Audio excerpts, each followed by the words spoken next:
السلام عليكم ورحمة الله وبركاته. ازيكم عاملين ايه؟ يا رب تكونوا بخير.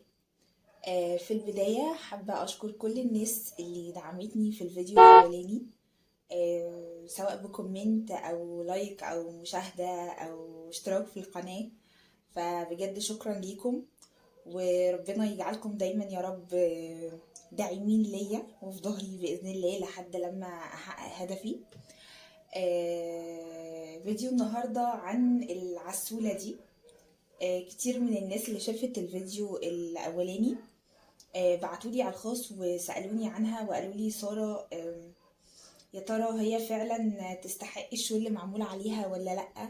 هي أنا لسه جايباها جديد، ما عملتش عليها أكلات جديد يعني كتير، بس الحاجات اللي أنا جربتها عليها بصراحة يعني ادتني انطباع هايل جدا عنها، وحفزتني اكتر ان انا اعمل عليها شغل اكتر. فكان اخرهم مثلا الحمام اللي نزلته معاكم في الفيديو اللي فات. انتوا شفتوا التحمير، انا بصراحة يعني انبهرت بالتحمير، لان انا كنت في الحمام بالذات او في اللحوم عامة لما باجي احمرها او كده. اكتر حاجة بتضايقني طرطشة الزيت، واني برضو ببذل مجهود قد كده وفي الاخر الحاجة ما بتطلعش زي ما انا كنت حابة، يعني بتطلع نص تحمير معرفش ايه. بزهق وبتلسع وبتاع، وبعدين بقول يلا مش مشكلة ناكلها كده وخلاص. كمان انه انا تقريبا يعني من وقت ما اتجوزت وانا ما بعملش فراخ مسلوقة ابدا. دايما الفراخ بعملها في صينية في الفرن، علشان خاطر حوار ان انا افضل اقلي وكده. فبصراحة يعني شكرا شكرا شكرا على اللي انتي عملتيه معايا. بس طبعا مش ده الهدف الاساسي اللي انا جبته عشانها. ويمكن ناس كتير هتستغرب ان انا عملت الفيديو ده علشان اقول انه مش كل الناس لازم انها تجيب القلاية. يعني انا في الفترة الاخيرة ابتديت اتجه لموضوع الاكل الصحي، وان ازاي نبقى احنا بناكل اكل صحي من غير دهون زيادة، او من غير مواد حافظة وبقيت مهتمة جدا بالموضوع ده، خصوصا بعد ما بقى عندي طفل.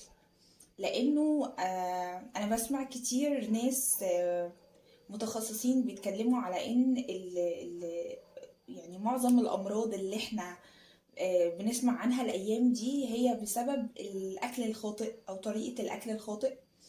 فانا بصراحة يعني دماغي قوي في الحتة دي. فمن ضمن المكملات او الحاجات اللي هتكمل لي الاتجاه ده هي القلاية. لانه طبعا هي اصلا معمولة علشان تقلي الاكل بس من غير زيوت او من غير اي دهون، الا يعني ممكن نحط مثلا معلقة بسيطة قوي من اي نوع زيت صحي، علشان خاطر بس اللون يعني. فانا عندي ابني بيحب الحاجات المقلية زيه زي اي طفل يعني.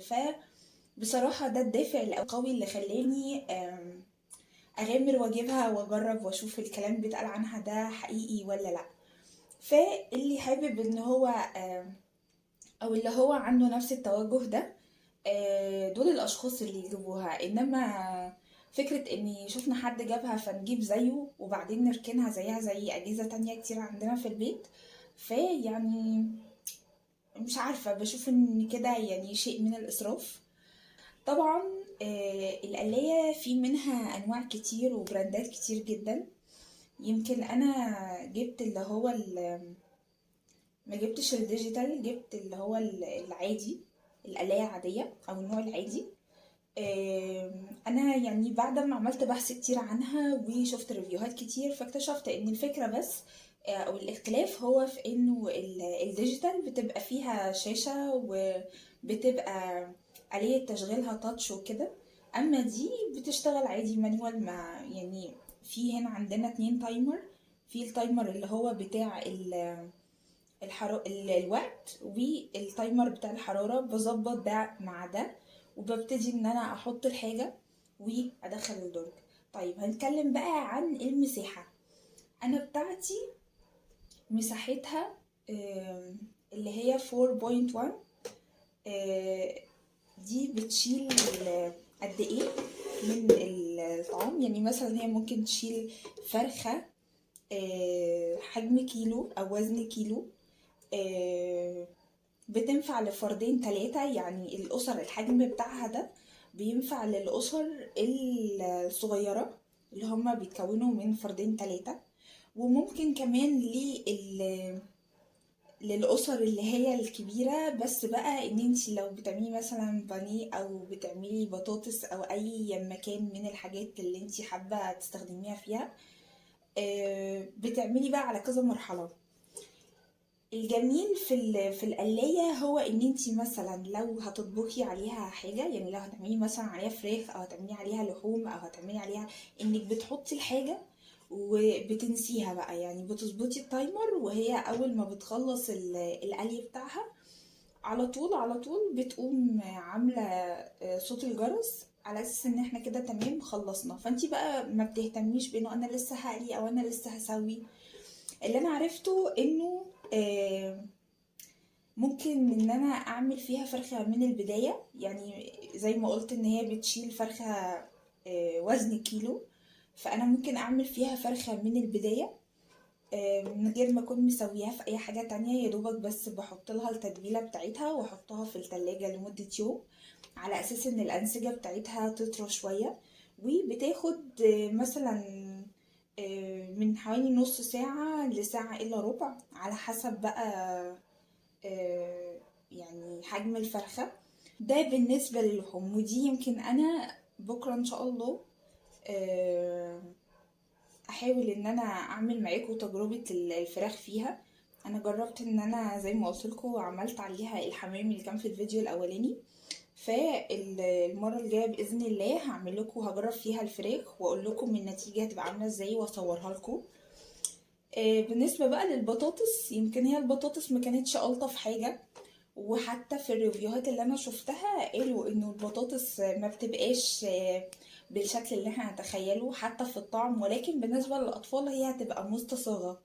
يعني لكننا احنا الكبار، علشان طبعا اكيد القلي بيفرق في الطعم. يعني الزيت لما بيبقى متغلغل الاكل بيفرق وبيدي طعم اجمل. ولكن بقى لكل حاجة ضريبة. يعني عايزين بقى ناكل اكل صحي نتخلى شوية عن الطعم. انما اي حاجة تانية هتحطوها فيها يعني بتديكوا طعم الحاجة المشوية. لان هي في النهاية لا هوائية، هي في النهاية كل فكرتها ان هي فرن بمروحة وحجمها صغير، عشان كده بتسوي الاكل بسرعة و بتقرمشه او بتحمره كده. شوفوا انا عملت فيها البطاطس بنوعين. النوع اللي هو الصوابع، ونوع تاني عملته حلقات، بس حلقات كانت تخينة شوية زي اللي بنعملها في صينية البطاطس بتاعة الفراخ وكده. فبصراحة اللي هي المدورة اللي هي كانت سميكة شوية، دي ادتني طعم اجمل. يعني انا استصغت طعمها جدا. هي طعمها بالظبط عامل زي ان القشرة من بره بتاعة البطاطساية كانت مقرمشة، اما من جوه طعمها طعم المسلوق. فكانت بصراحة يعني رائعة. يعني انا لو هعمل فيها بطاطس تاني هعملها بالشكل ده. طبعا انا يعني مش هقول لكم بقى ان المفترض ان البطاطس اللي تتحط فيها تكون بطاطس تحمير، مش البطاطس اللي هي المسكرة. لان البطاطس المسكرة مش هتديكم نتيجة الطف حاجة. فيستحسن ان احنا نجيب البطاطس دي او نجيب البطاطس الفارم اللي هي بتبقى بتتباع في السوبر ماركت. اعتقد ان هي هتدي يعني نتيجة اجمل. طبعا الدرج ده هو مش كده، هو بيتفك برضو اهو من الزرار ده. بندوس هنا ودي بتطلع لوحدها، وهنا بتنزل بواقي الدهون او اي حاجة بتنزل من الحاجة اللي احنا بنسويها هنا. تمام، سواء كانت توابل او دهون او اي حاجة زي ده يعني. طبعا الحلة اللي هي تحت دي مش بيتحط فيها اي حاجة، احنا كل حاجة بنحطها هنا. هكلمكم بقى عن شكل الحلة اللي هي بنقلي فيها. مبدئيا كده الشكل ده اللي جوه، في اشكال تانية كتير زي اللي هي المخططة كأنها كلها سياخ كده، وفي بقى اللي هو ده. فلما تيجوا تختاروا القلاية حاولوا ان انتوا تجيبوا الشكل دوت، لان ده بيكون سهل في التنظيف. هي عموما يعني ما بيبقاش تنظيفها صعب، لان هي محتاجة زي اسفنجة كده، وتبتدي بس اول ما تخلصي على طول تقومي يعني ممشيه عليها كده بالاسفنجة. وناخد بالنا لان المادة دي في ناس كتير شفتهم عاملين عليها ريفيو، دعكوها باللي هي الفرشة او اللي هي الفرشة البلاستيك، فقشرت معاهم. فاحنا يعني بصوا، زي ما قلت عليها في الاول ان هي عسولة وكيوت كده، فنتعامل بقى معاها معاملة البيبيهات علشان خاطر تفضل محتفظة بشكلها ومحتفظة بنظافتها. اول ما نقلي على طول فيها على طول نجيب قماشة مبلولة، ونمسحها كويس وننضفها من كل حاجة، علشان طبعا هي جهاز حساس، فلو احنا سيبنا الدهون تتراكم عليها ده طبعا مش هيدينا نتيجة كويسة وهتبوظ مننا بسرعة. طيب انا بقى اشمعنى اخترت ماركة فيليبس؟ لان فيليبس يمكن هي كانت فيليبس هي اول حد اخترع موضوع القلاية. تمام. فقلت بقى فبما ان كده فاذا يبقى من وجهة نظري يعني شفت انه الشركة دي تبقى هي افضل شركة. خصوصا انه بلاحظ يعني لاحظت حاجة انه في كل الاعلانات اللي بتبقى عن القلايات بيحطوا القلاية فيليبس دي هي اللي بتبقى على الغلاف بتاع الاعلان. فمن الواضح ان هي يعني معنى كده ان الماركة دي جيدة. زائد بقى ان في ناس قرايبي جابوها، فهم حكولي بقى عنها وحكولي عن يعني قد ايه هي ريحتهم وقد ايه هي ممكن تكون الماركة ذات نفسها كويسة معاهم، وفرقت عن ناس تانيين كتير. فلذلك انا قررت ان انا اجيب فيليبس. تمام. طيب عايزة بس انوه لشيء، ان فيليبس يا جماعة ملهاش هنا توكيل. ده العيب الوحيد يمكن اللي انا لقيته لها، ان هي ملهاش توكيل هنا.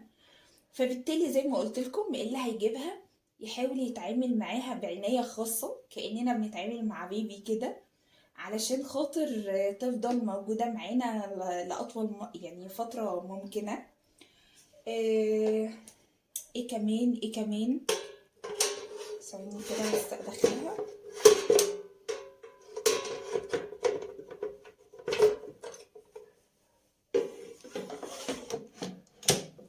طيب ده الكابل بتاعها. الكابل بتاعها هو او الفيشة هي ثلاثية، فطبعا القطعة دي ما بتجيش معاها. القطعة دي انا اشتريتها على يمكن ده تقريبا معظم اللي ممكن يتقال عنها، يعني ان انا اكون غطيت كل الاسئلة اللي ممكن تطرق على دماغ اي حد. بالمناسبة انا جبتها من امازون، كانت استيراد او وارد من الخارج. فمش عارفة ممكن هنا هتلاقوها في محلات، هي اكيد ممكن تكون هتلاقوها يعني. ف حاولوا قبل ما تشتروها، لان انا لقيت كذا سعر ليها. فحاولوا قبل ما تشتروها تدوروا بقى في كل الابليكيشنز اللي ممكن تكون بتبيع المنتجات دي، وكمان تدوروا في المحلات اللي في المحيط بتاع سكنكم، وتدوروا على اقل سعر ممكن يكون معروض وتجيبوها ان شاء الله. في نهاية الفيديو بتمنى ان يكون المعلومات اللي انا قلتها لكم فادتكم وغطت كل الاسئلة اللي بتطرحوها كده في دماغكم او بتيجي يعني على بالكم. متنسونيش في ان انتوا تعملوا لايك وشير وتفعلوا زر الجرس عشان يوصلكم كل جديد. يلا السلام عليكم.